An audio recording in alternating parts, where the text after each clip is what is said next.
Amazing. I see we are live. Ladies and gentlemen, what is going on, man? Welcome back to another Spellborne stream. And as always, really excited to again kick it off here with Ghosty. And of course, a lot of things has changed since then. I think I changed my PFP since our last stream, so we got a new face here. But nonetheless, the vibes are always going to be the same. And of course, the discussion, as always, is going to be amazing here with Ghosty. But gotta check in with himself. Ghosty, what's going on, brother? How are we doing? Good morning. Good morning. I've been just busy with a lot of stuff, not only the game development, but also some family issues. So, haven't been that active on the Twitter feed. But I would say the market has been interesting for me, especially the pumps and almost dumps within like few hours of the announcements. And so yeah, it has been interesting, and yeah, super excited about this conversation as well. How have you been? Good. Yeah. Honestly, like I will tell you right now, Ghosty, you're not missing much. Let me just say that. So the time that you are spending away from Twitter, if anything, I encourage you to not go on Twitter because everything is just everyone's just emotional right now. But look, I want to focus of course on today's topic of around, what is missing in Web3 gaming. And I know many streams in the past you kind of bounce back and forth amongst this topic, but look, as always, I want to delegate some time just for here the Spellborn community. And for you, Ghosty, if you have any updates that you just want to start off today's discussion with, that'd be awesome, man. Please go ahead. Yeah, absolutely. So first of all, no change log this week. Our team has been heads down building and um, actually focusing on just finishing up all the pending features because we had a huge backlog of features that our players had demanded, and those features were mostly like 70 to 80% complete. So the team has been is going to kind of take this week and finish those up. And those features include hordes, those features include mining, fishing. So, two new skills, multiple new monsters, multiple new attacks, a lot of new content, and two new maps, as well as so hordes also kind of opens us up to 2v2 battles and another event style battles where multiple players can kind of battle against a single monster together. So all those kind of things, and all those things had been pending. So what we are trying to do is just finish those up, so we can just focus on the token launch and the open markets. And as well as we are also focusing on launching the mobile app to public. So most likely next week, Spellborn will be available on both the app stores for everyone to play, everyone to access. I love this. And again, I know from our last stream, Ghosty, I think we talked very lightly about potentially seeing Spellborn on the mobile game, or at least mobile platform soon. Any updates regarding on that end? Yeah, so as I've mentioned, we are currently testing it out. So, to be clear, today, the whole day I've spent today is just for improving the performance of our game on iOS. Our focus has been to, make sure that uh, kind of currently, like in terms of the user experience, the game feels very mobile like, but there are still some issues here and there. So we are just focusing on fixing those up, improving the performance, and so that it is at least playable, in the sense that the players don't have to just reopen it again and again. At the moment it has a lot of crashes on iOS. On Android it's much more stable, but our goal is to make both of the builds much more stable. And in the internal testing it has been seen that they have improved a lot. But by next week, that's what our target is, to improve the builds and push them out to public, and bring in a lot of players, because we all also started recently pushing out our web2 content, where we're just solely focusing on the game mechanics and sharing what the game is all about. We still have to start our second kind of line of content, but currently we're just focusing on the gameplay based content on YouTube and so on.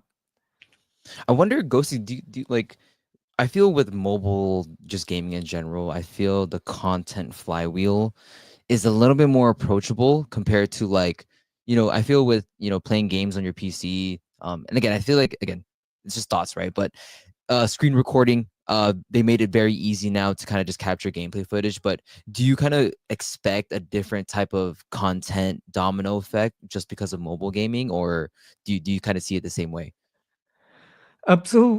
In my opinion, mobile gaming is more about accessibility. Like when we talk about players that are playing Spellborne right now, a lot of them have to access the game via most of them are either playing in Brazil or in Philippines, so they have to go to cafes and then play the game there.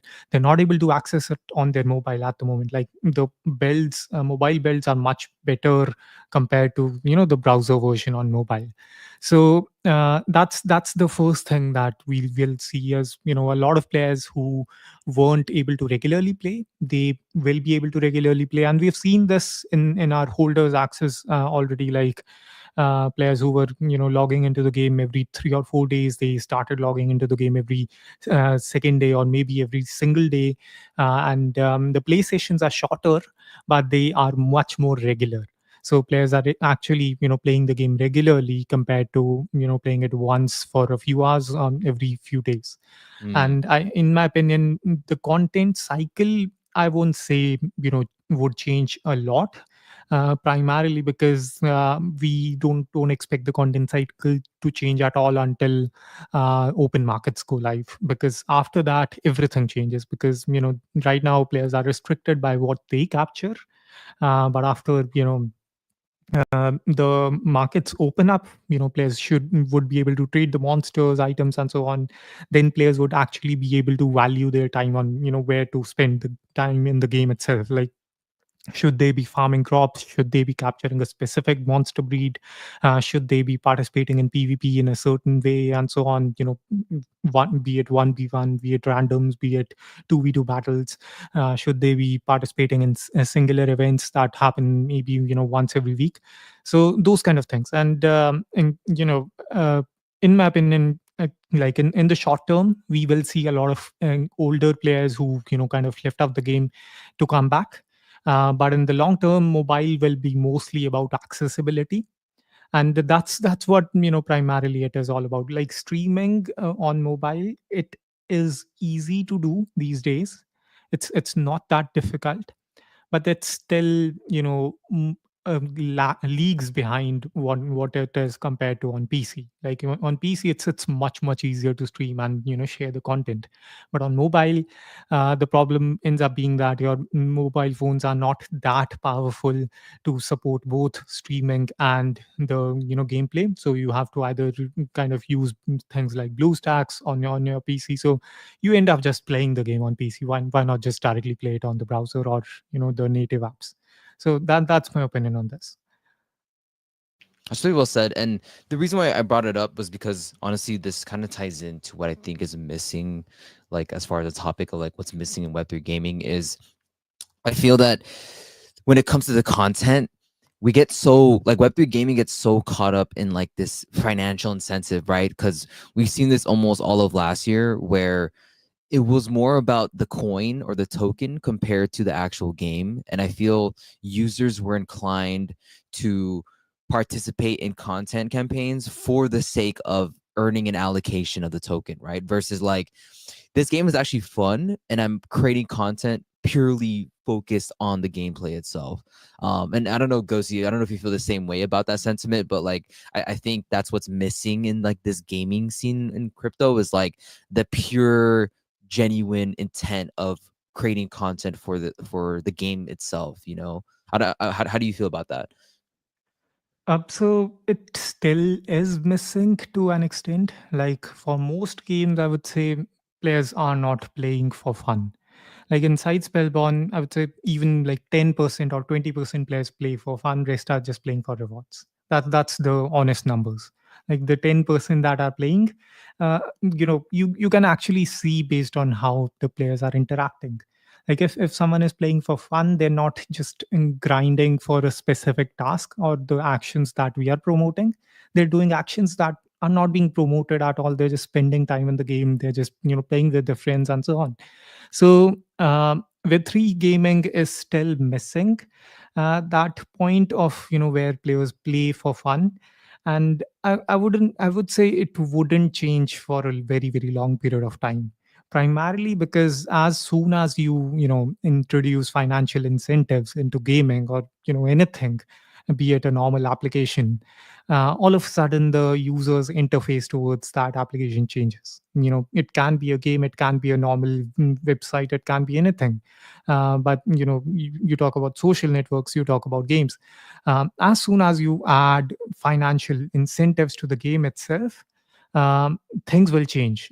Players they won't see it as a game any longer, because there will be certain players who wouldn't care about the incentives at all, and these will be mostly players based in first world countries or second world countries.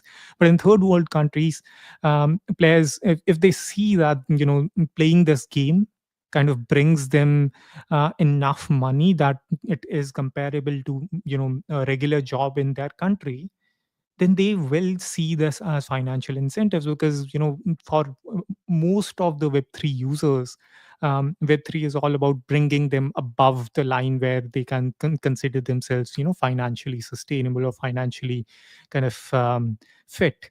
And I wouldn't say it is going to change. It is for the games to adapt to them. And that's how for Spellborne especially, we have been adapting to them in a way where players who want to play for fun, they can spend in the game. Players who want to grind and earn from the game, they can also do the same thing, and they can interact with these players. And these interactions are meaningful in a way where everyone kind of gets value based on how much time they've spent in the game, be it farming, be it fishing, be it doing certain interactions in the game itself. And that's why I said, like, currently the content cycle will remain the same even after the mobile release. But as soon as the game goes open markets, the markets open up, players are able to trade their monsters, all of a sudden the whole interface will change. Now that 80% 70% user base will now be looking at things where they can kind of earn the most while doing the least. And so it will be all about efficiency, it will be all about where they can kind of invest a small amount of money and get possibly get a good more amount of money from there. And for them it will be mostly interacting with the economy. For players who are playing for fun, it will be mostly interacting with the game itself. So it is very very difficult for a lot of games, web3 games, to kind of fit in those two areas. Like, you can create a good economy and you would end up building an idle game. You can create a great game, but your economy would be mostly Web 2.5. So you have to choose between these two options right now. And for us, it has been very, very difficult. And for the past 2 years, we have been improving the game economy based on player feedback, based on player interactions, based on how the players are behaving in the game itself. And it has been a journey. And I would say it is kind of reaching that point where now we're going to open up the game to more players, opening up the game economy, and let the players dictate the prices of in-game items, in-game monsters, in-game skins, and so on. I'm talking, being muted. So Ghosty, this is you highlighted exactly a point because I was hosting a space yesterday with oh, who was I think it was Yaku, and we had Dub from Shrapnel there. We had a lot of good people there, and we were just talking about how like Web3 gaming, like it's literally just a tool, right? Like we're all just in this space. Like we can all coin ourselves as like gaming studios, gaming whatever, but I feel like we sometimes get too lost in the sauce of crypto, which is like this huge financial layer to it.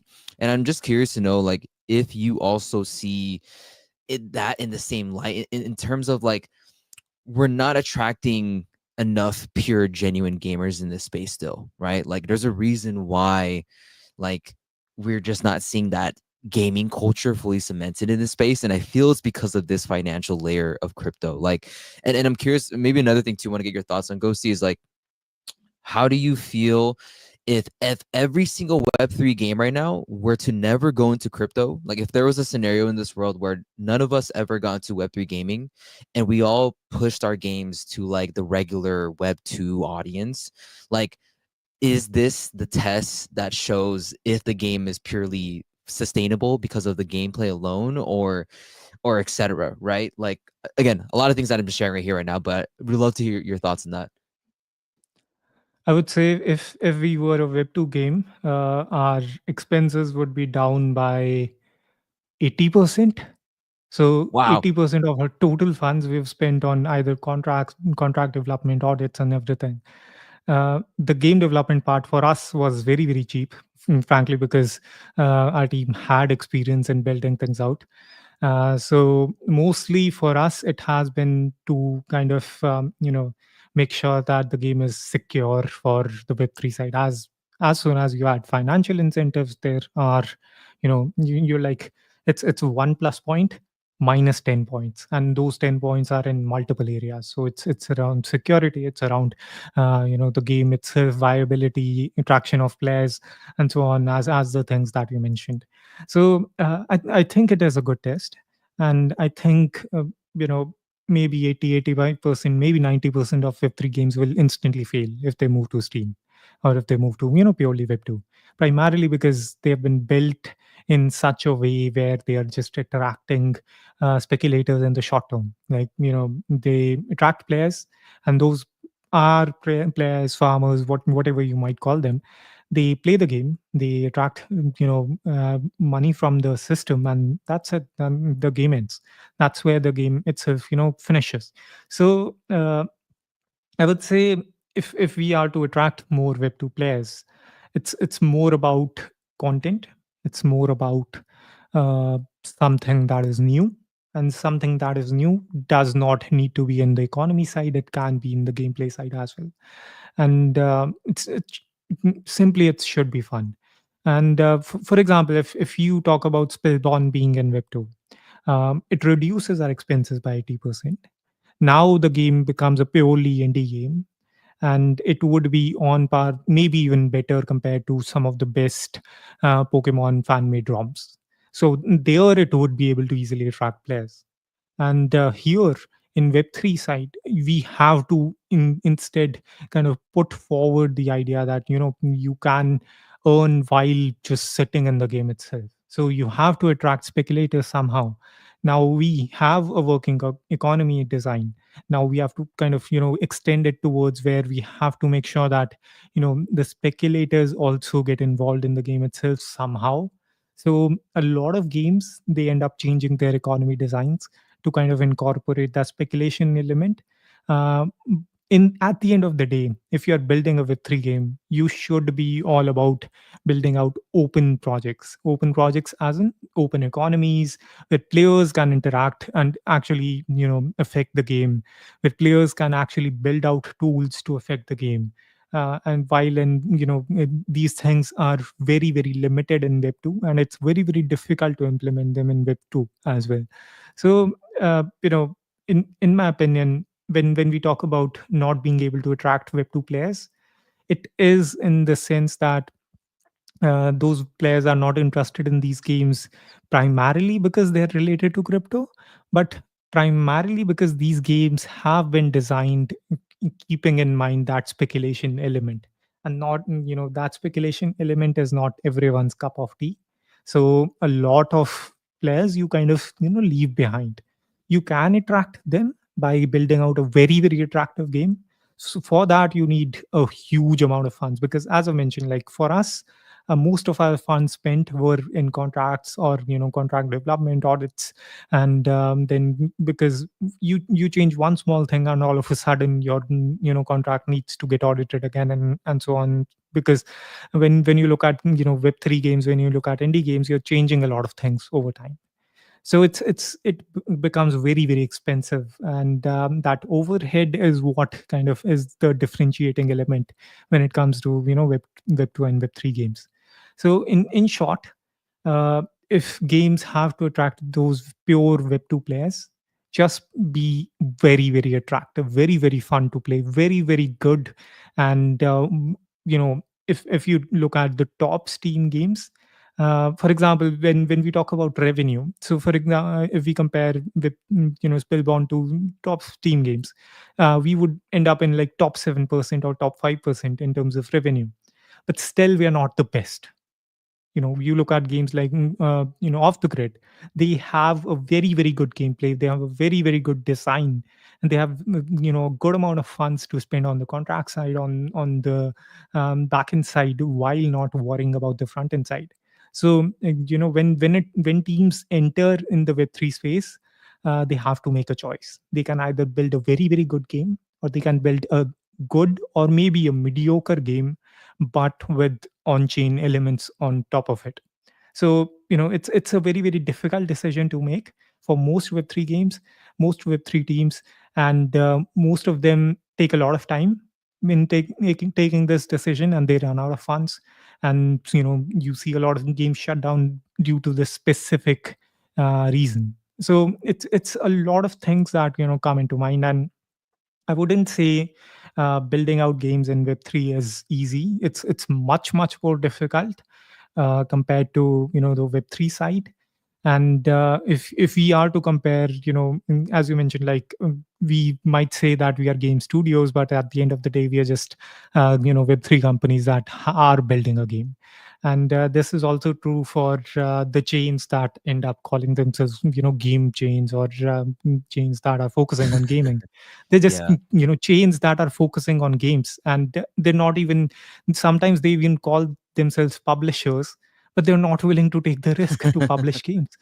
Like if you talk about a publisher handles all the funding, the publisher handles all the distribution. But here, when you look at most of the Web3 games, the teams that are building the game are also handling the publishing, they're also handling the distribution, they're also handling the development of the contracts and all the security audits and everything. So it's a lot of things that these teams are doing. And the failure rate for Web3 games is much, much higher compared to Web2 games. It's really well said, Gosi. And honestly, I feel like you touched on every single point that could potentially be the reason why, again, it's going to the original question of why, what is missing in Web3 gaming. And honestly, like even with how you said it right here too, like whether you're a publisher, like you say you're a publisher, but we're clearly not seeing you publish games. You call yourself a gaming chain, and maybe that's what their whole brand is. But I don't know. I still feel it comes down to the user kind of doing the word of marketing for you, right? Like good games will perform well because one, it's fun, it has a fun gameplay loop, and because of that, people will tell their friends about it. Like I'll use a recent title that's currently, at least kind of exploding, is the new Monster Hunter, right? Monster Hunter Wilds. I remember just taking a casual scroll on Instagram the other day, and then I recently just came across like a gameplay loop. Someone, like a gamer or a streamer, was playing the game, made a fun little clip about it, and I was like, wow, the game looks pretty good, right? So I feel it's very simplified ways of how games kind of go viral. Um, but I guess Ghosty too, like, let's hear your thoughts on this, right? Like, what is your thoughts on just the way that Web3 games are being marketed right now, right? Again, do you feel it's still tied heavily to this pushing a incentive, right? Like this financial incentive to the user in order for them to participate? Or what could be improved around the current scene of marketing when it comes to Web3 games? So this comes back to my original point regarding what the decisions that Web3 games have to make, or Web3 teams have to make, regarding what they are building. Like you have a limited amount of funds. No matter how much funding you raise as a Web3 game, you have a limited amount of funds, and those limited amount of funds will be very, very uh, difficult to distribute in different areas. It's like you have 10 points and you have to distribute a total of 20 in four different areas. So you can't really be the best in anything. And when you talk about the Web3 game aspect and how these are being marketed, a lot of these games, they are still trying to find their final or target market. For most of them, they don't even know what their target market looks like. Like, they see other Web3 games marketing to Web3 regions, so they start out marketing to Web2, and then they're like, now we're not getting any revenue because most of Web2 is kind of uh, icky of our game, as we have Web3 elements in it. So now we will market to Web3 regions. And when you market to Web3 regions, they will ask for things that will basically destroy your game economy. So Web3 regions usually interact or participate in games that are very, very short lived. And that's why you see idle games or these kind of games, they usually just live for maybe 1 2 months, and after that it kind of dies down. So it's very, very difficult on what you want to do, and that decision is very, very difficult to make, because as a Web3 game, you have to make sure that you are creating something that has a long term value. Because we all say that we're here for the long term, we're here building out for multiple years, but that is not true. That is primarily not true, because if you're building for degens, they will kill your game within a few months. If you're building for Web2, they won't love your game for years. So you don't really have a target market for the next few years, or maybe next few months, depends upon how high Bitcoin goes, because that also primarily affects the interest Web2 has in Web3. And as soon as you add financial elements, you will kind of throw away a huge portion of your potential player base. So I'll give you an example. uh, when we were constantly pushing our content on Reddit, where we weren't mentioning that the game was Web3 title, and we were just sharing the gameplay, and the only point that we mentioned was that the game was free to play. uh, I would say there were at least 10 different comments in maybe 5 different posts. And these, these had like 50, 60 comments. So I would say the number was less, but the comments were there. And these comments were primarily saying that they would have loved to play the game if it was a paid game for $5 to $10, but they would not participate in a free to play game. Now, if these players aren't participating in a free to play player game, how do you expect them to participate in a crypto or a Web3 game that has NFTs in it? So it's a very, very vast audience set, and it's very, very difficult to primarily focus and see what your target is. Like, if a team can just stick their focus on a primary audience, like we are just going to target Web3 regions, we will have short lived seasons, we will have maybe 1 to 2 weekly long seasons, and we will succeed in doing that.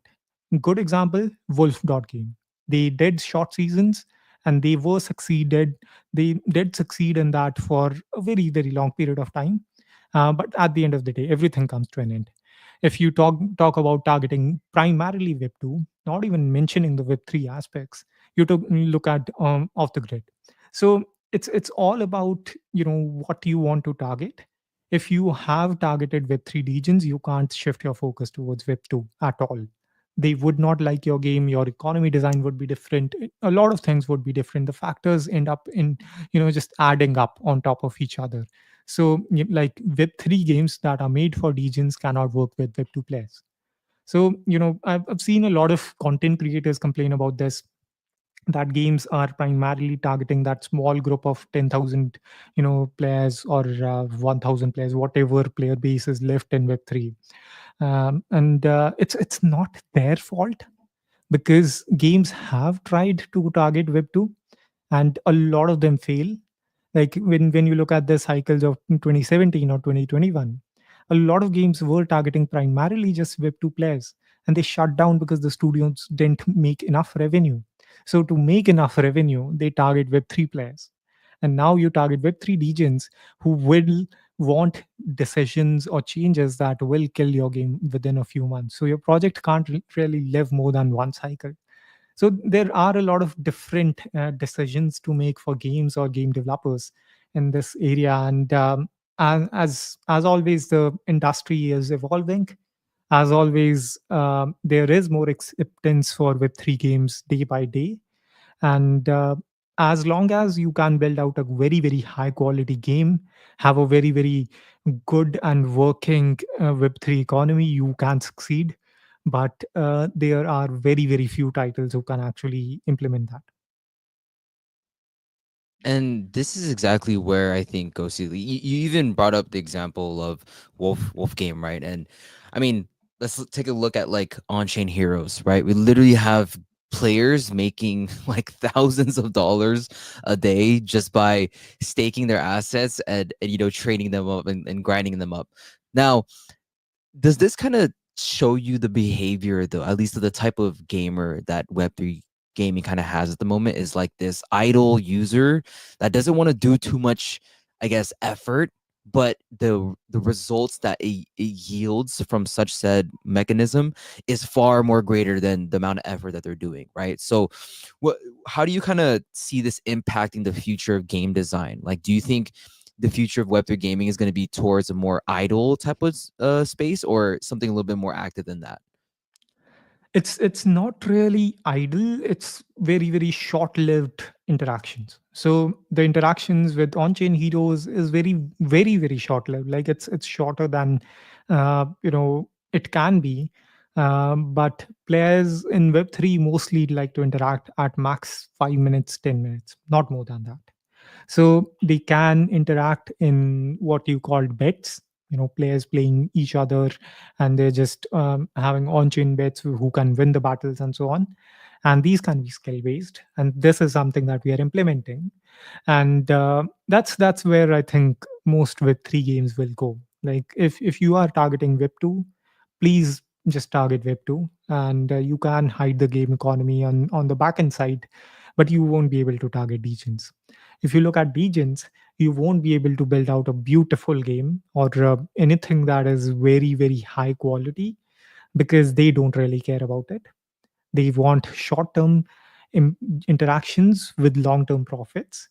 And these short term interactions, long term profits economies are very, very volatile, which Web2 users do not like.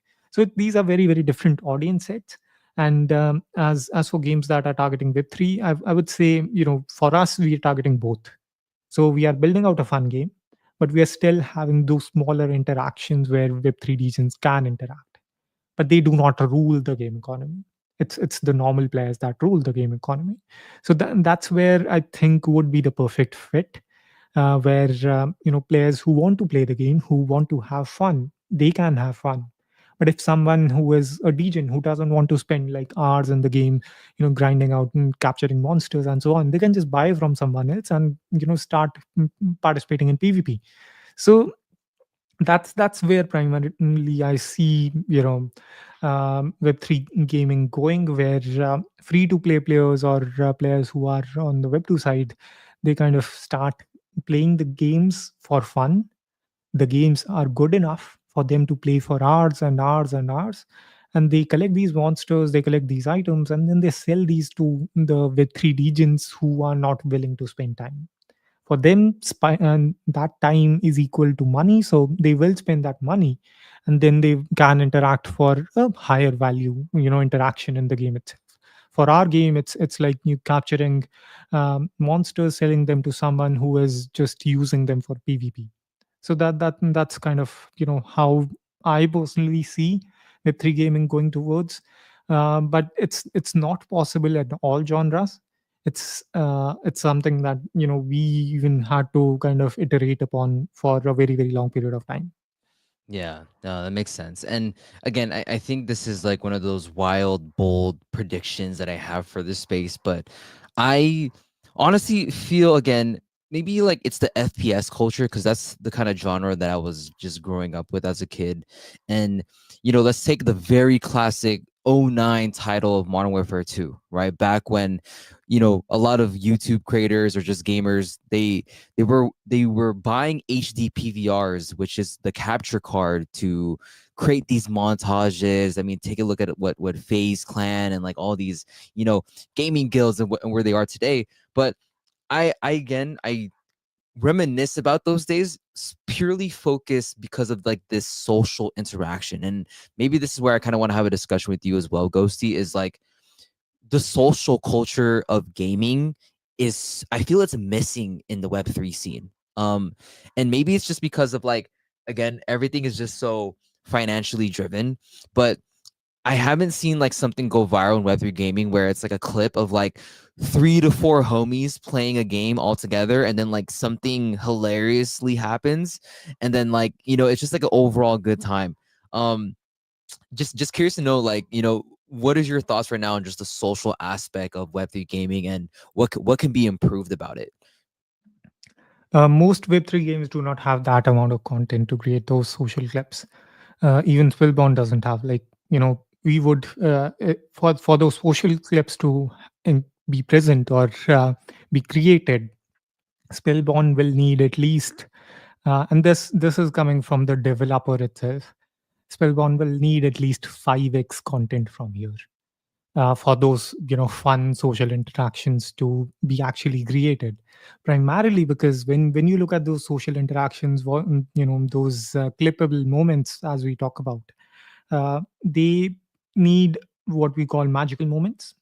Those magical moments are randomness that is present in the games, but also they, what they need is quality. Like when and this is not the quality of graphics, this is the quality of gameplay. And you can see these magical moments happen in games such as Among Us, or games such as anything that has gone viral on Twitch, primarily because and one example that is very very close to Spellborn. So the way Spellborne is designed, it's very very close to two games that are present in Web 2. One is Poke Rogue and one is Poke MMO. Poke MMO has been a slow snail for over the past 10-15 years. They have maintained 25-30,000 daily active users. At the best, they had like 125,000 daily active users. So they have a good user base. If you look at Poke Rogue, it was a streamable game. You could play it for hours, and what ended up happening was the best streamers ended up picking the game for free. This game was built by a single developer who used the exact same tech stack as us, and the game ended up going viral on Twitch. Why did it go viral on Twitch? It's because it had infinite content. You can play that game infinitely. The battles never end. And you look at another game such as Vampire Survivors that went viral. That game has infinite content. So for games to go viral, they need a huge amount of content, and most Web3 games do not have that capacity yet, or they haven't reached that level of development yet. One of the few games that I would say that has a good amount of content or replayability, or maybe two games, one is Off the Grid, one is Raven Quest. The Raven Quest team, I think, have been developing for maybe 2 to 3 years more than us. So for us, it will take like 2 years to actually 5x our content from here. And we have plans for that. It's just that content takes a lot of time. So that's the main reason why you don't see viral clips for most Web3 games. It's just that there's not enough content to play. When we say there are not enough Web3 games to play, that's not true. There are many Web3 games these days, but they don't have a lot of content. You play them for 1 hour and that's it. The game ends. For most games to go viral, the clip that goes viral is of 10 seconds. For creating that clip, the content creator probably created content for about 10-15 hours. So the difference is huge in what we end up seeing and what effort was put behind. And for that effort to be put behind, these games need a lot of content, and that's something for us, for our team to focus on after our markets open up. Because once our markets open up, then it's just about content. We will be targeting about one new location every single month, at least 10-15 new monsters and so on. Man, for someone to copy your exact tech stack is pretty crazy to hear, Ghosty. Um, and maybe this is where, again, like, I like how we're talking about many things here, because from the social environment of things, I feel this translates to the content game, right? And I remember seeing this tweet from Bryson, probably one of the more bigger, I guess, I don't know, influencers when it comes to the gaming scene. But he posted something that actually I agreed with, and it was just like there's such a huge lack and a gap of pure gaming content right now on in the Web3 gaming scene, and um, I feel again, it does that fall though into the responsibility of these game developers, of like the people that are actually creating these games, because I feel sometimes like they're not considering like, oh, is this streamable, or oh, can someone that is, you know, big or small, KOL, can they create a piece of content around my game? um I'm curious on just like how can we start increasing that pure consistent forms of content from Web3 gaming. So Web3 gaming has been live for 4 years, 5 years primarily. Like most games have started developing since then, right? Um, Most games have like three phases of development.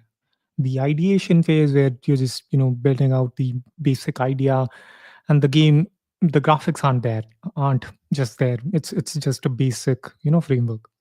Then you build out that basic framework, which takes about 1 to 2 years, and after that you build out content.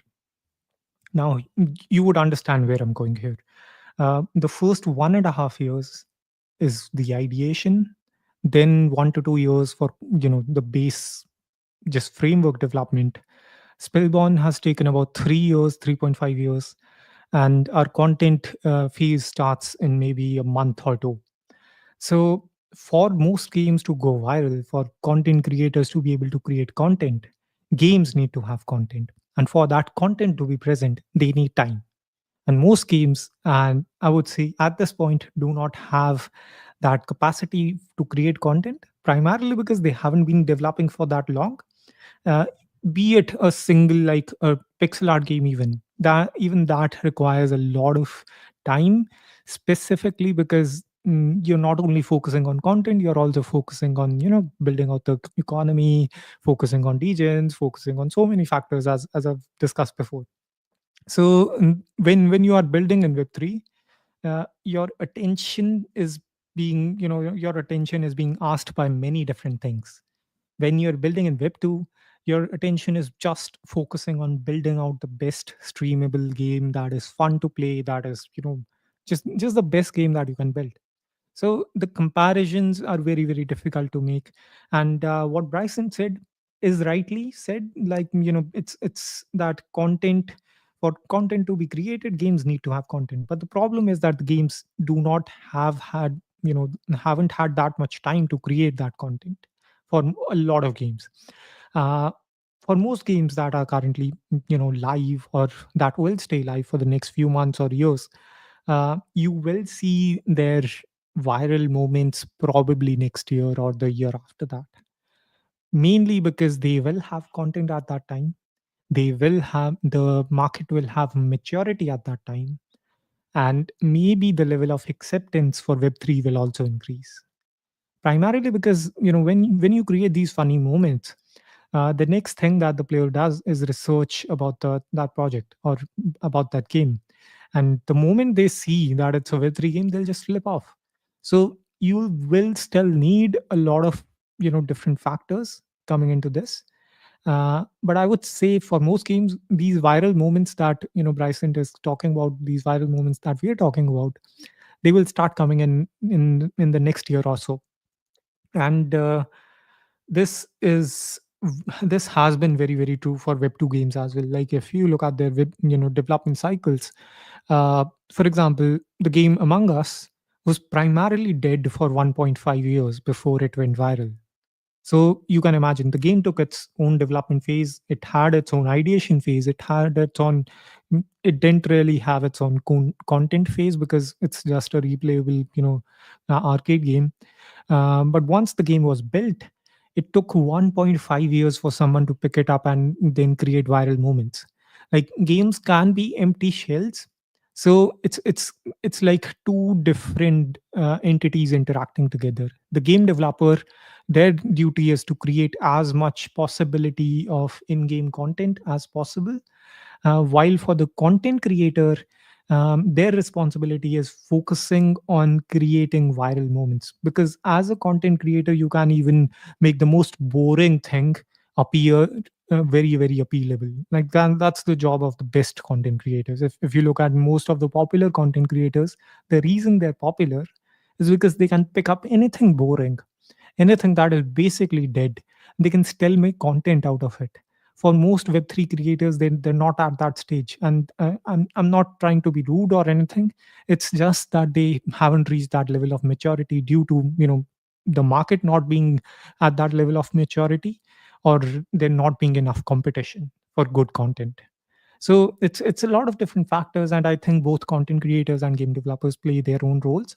And in terms of maturity, I will say that we should be able to see certain viral moments or certain viral games in the next few months, maybe 1 or 2 years.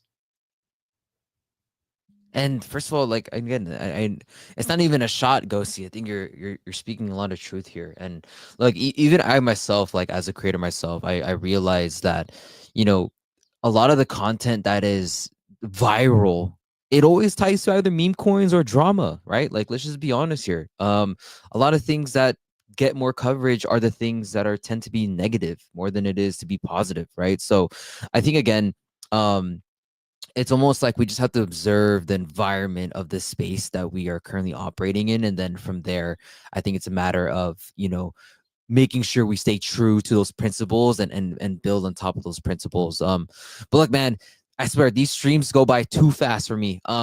47 minutes in already. I swear this, guys, shout out to everyone here in the chat as well. You know, shout out to the whole community that pulls up to these streams. And it's a plethora of people. I see people from YouTube, I see people from X, I see people from Twitch. So shout out to everyone here that's making time from the day to you know, be here with us. Um, and Ghosty, I do just want to pivot now more, just I guess cater to more Spellborne questions, right?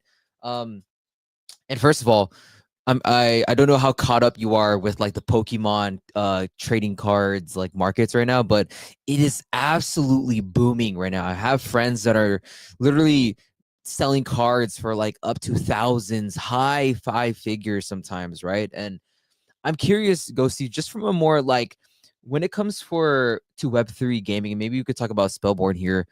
Do you have any products in mind when it comes to like increasing that fandom culture? And maybe that's turning these monsters into a potential trading card or like a collectible, or maybe even like a physical vinyl figure one day. Do we have any alpha or maybe just thoughts around that? So for the Pokemon trading cards, I have been kind of up to date primarily because Raiden buys them, and he also I think made a tweet regarding this, that his Pokemon cards outperformed the whole market. So in terms of how we can create value similar to this, it's you know in the short term it's very difficult, primarily because Pokemon cards exist because the IP exists. Like the IP itself is probably the most expensive IP, and that is majorly the reason why those cards are booming, and not cards such as Duel Masters or any other IP like Digimon or in anything like that. It's primarily because the IP is strong. So for that to happen, games should focus on building out good products, but also branching to different areas and testing things out. And these areas can be things that you will fail at. Like it's a failure is acceptable, and here at least in this space, from not from the speculator's point of view but from the developer's point of view. Like if I see a game branching out into, for example, anime, and I see them fail, I still would be very very appreciative of them for trying at least. For example, for us, as Spellborn, we have tried memeable reels on YouTube, on Instagram. We have tried just pixel art based story content. We have tried a lot of things. And, we've seen other projects also try out, like cards and everything. And a lot of them have already failed. A lot of them are trying to succeed to an extent. And you even look at like projects like Chimpers. They have cards, they have a very popular IP, but the cards are still not popular, or the cards do not hold that much value. It's not that the art is not good. Master Timber is a very very good artist. It's that they haven't been able to create that value cycle that is related to the cards. Like for Pokemon cards, the hype cycles that happen from time to time. I think the last one happened like 2 years ago, where the prices jumped by a lot all of a sudden, and these hype cycle usually kind of correlate to new Pokemon releases. So I would say the Pokemon trading cards market is very, very similar to crypto. Like it has its own cycles. For Web3 games, as I said, like branching is the best idea. They will fail. A lot of them will fail, Mhm. but maybe one of them succeeds. That's a win for the industry. And I think that's all what we want. Yeah, yeah. First of all, shout out to Raiden, man. I didn't know he was into it like that, but that's cool to know. And yeah, and you see, this is again, it just ties down to, but like, okay, let me backtrack a little bit. I feel again, the reason why Pokemon is just purely so successful is because of how well, like, Pokemon has just progressed over time as an IP, right? And maybe when it comes to you, Ghosty, I'm curious on like where do you want to take the IP of Spellborn? Where do you see this kind of evolving outside of gaming? Can this potentially be something where we see them on shows? We see kids in the next generation buying Spellborn monsters at these toy stores, whatever it may be. How do you kind of envision that long term plan for Spellborn? Then that would be too much to think about, to be honest.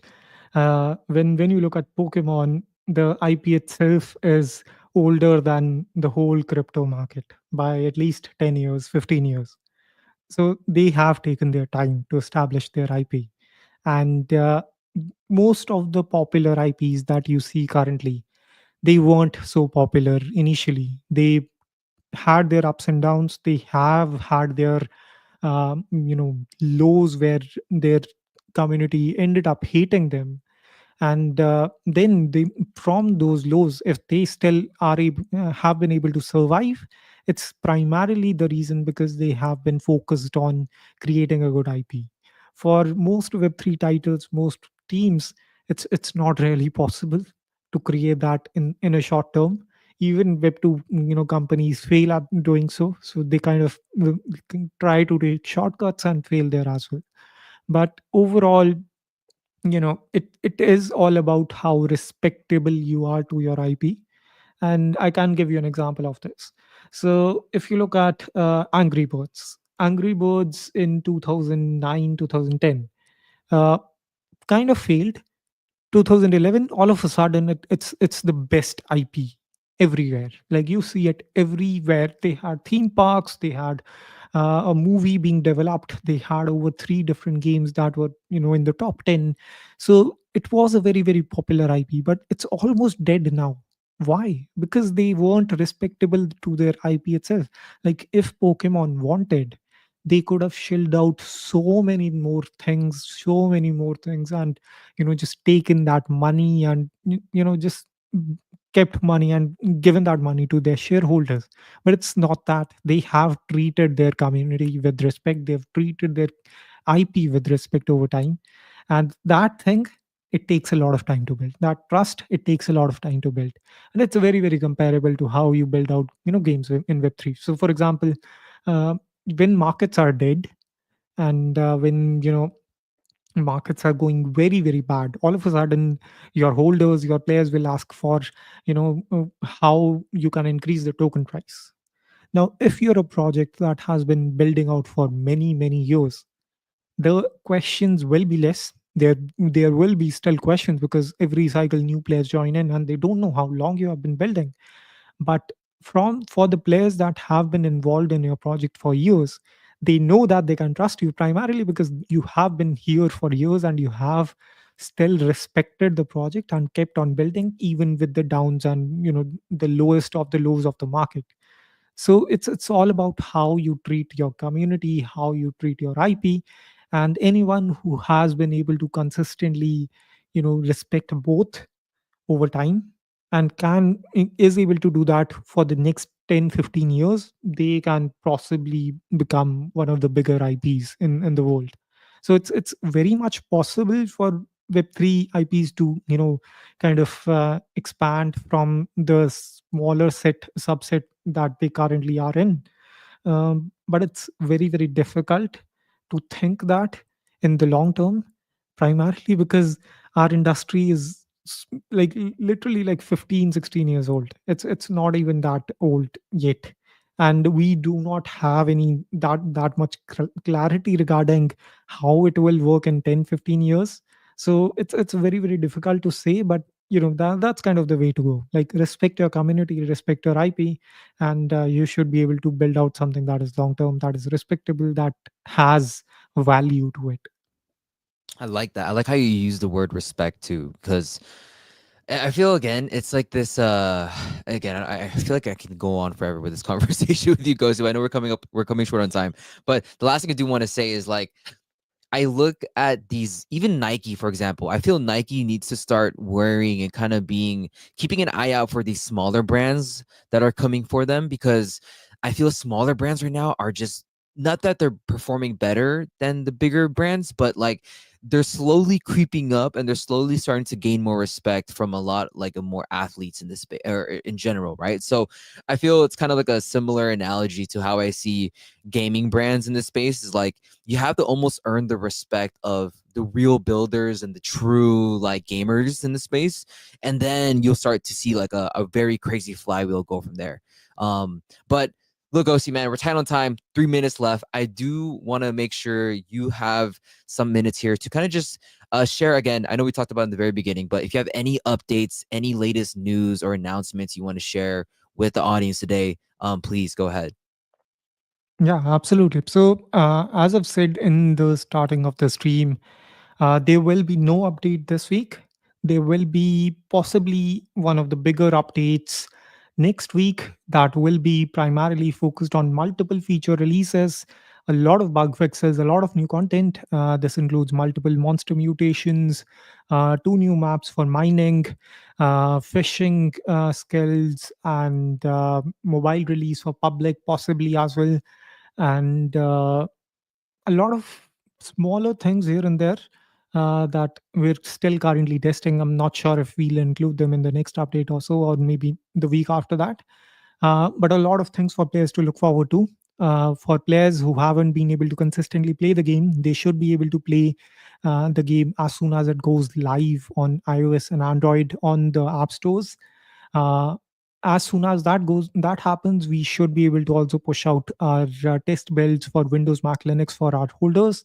So expect a lot of things this month, and possibly TGE as well with open markets. So for that, we still finalizing one or two conversations in the last stages, but I'm pretty sure that we are very, very close. And so many things for players to look forward to in terms of economy, in terms of gameplay, in terms of content. And we've just been holding out so many things, just before the finish line. Now it's time to just push everything out and have the players experience it and enjoy the game. Alpha, alpha, alpha, kept to a minimum. I love it. Thank you so much, Ghosty. And look, guys, to respect everyone's time, and of course Ghosty's time, thank you so much to everyone here that attended today's stream. If you haven't already, we host these streams bi-weekly. So if you missed out this week, tune in again for the following 2 weeks and we'll keep it going from there. But yeah, Ghosty, thank you so much again for your time, and I look forward to hopping back on here. But we'll wrap things up, guys.